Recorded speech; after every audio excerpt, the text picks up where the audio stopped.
बोलिए छठ मैया की जय।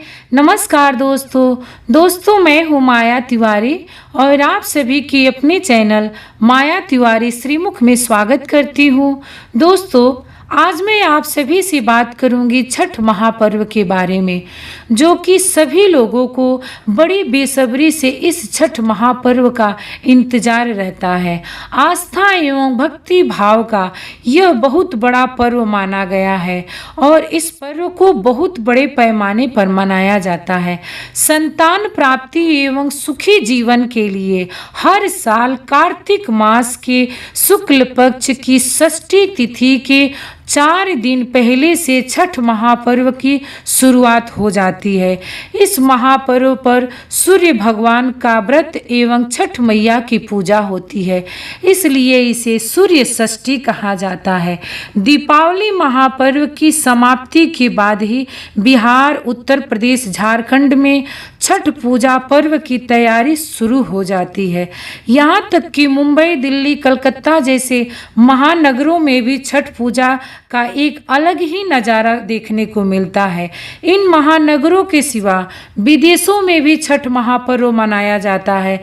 जहाँ भी भारतीय मूल के लोग रह रहे हैं वहाँ पर छठ महापर्व मनाया जा रहा है। इस वर्ष छठ पूजा 8 नवंबर दिन सोमवार से ही शुरू हो जा रहा है।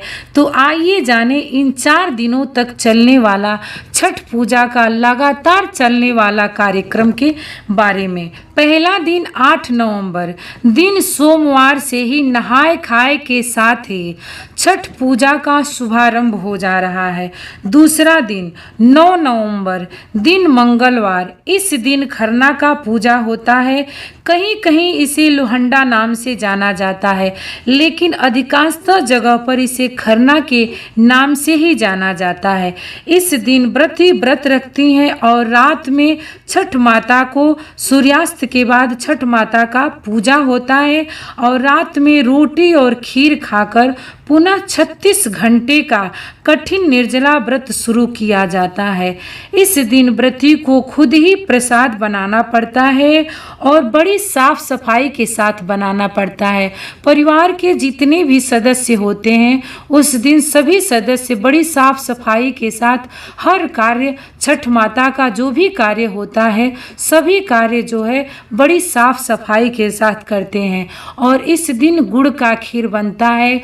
कहीं कहीं इसे रसियाव कहा जाता है और कहीं कहीं इसे बखीर कहा जाता है, लेकिन इस दिन गुड़ के खीर का बनाने का ही प्रावधान है और गुड़ का ही खीर बनता है। और गुड़ का खीर बनाकर जो व्रती बनाती हैं, खीर बनाकर प्रसाद चढ़ाने के बाद अपने घर के सभी सदस्यों को प्रसाद बांटती हैं और प्रसाद बांटने के बाद स्वयं भी प्रसाद ग्रहण करती हैं और प्रसाद ग्रहण करने के बाद निराजल 36 घंटे तक का निराजल व्रत करने के लिए संकल्प लेती हैं। तीसरा दिन 10 नवंबर दिन बुधवार, खरना के अगले दिन छठ मैया और सूर्य देव की पूजा होती है।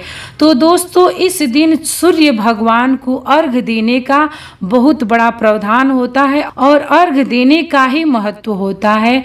तो इस दिन 10 नवंबर दिन बुधवार को सूर्यास्त हो रहा है 5:30 पर।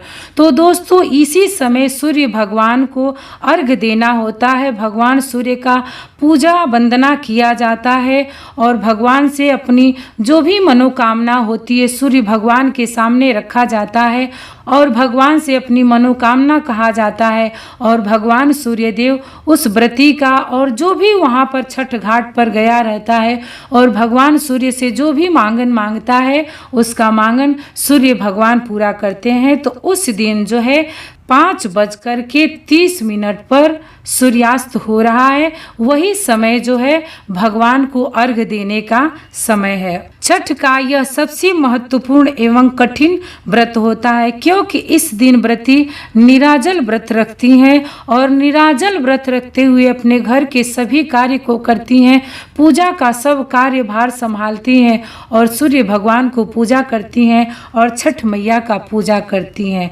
व्रत का चौथा दिन 11 नवंबर दिन गुरुवार, इस दिन उगते हुए सूर्य को अर्घ देना रहता है। तो इस दिन भगवान सूर्य का उदय हो रहा है 6:41 पर।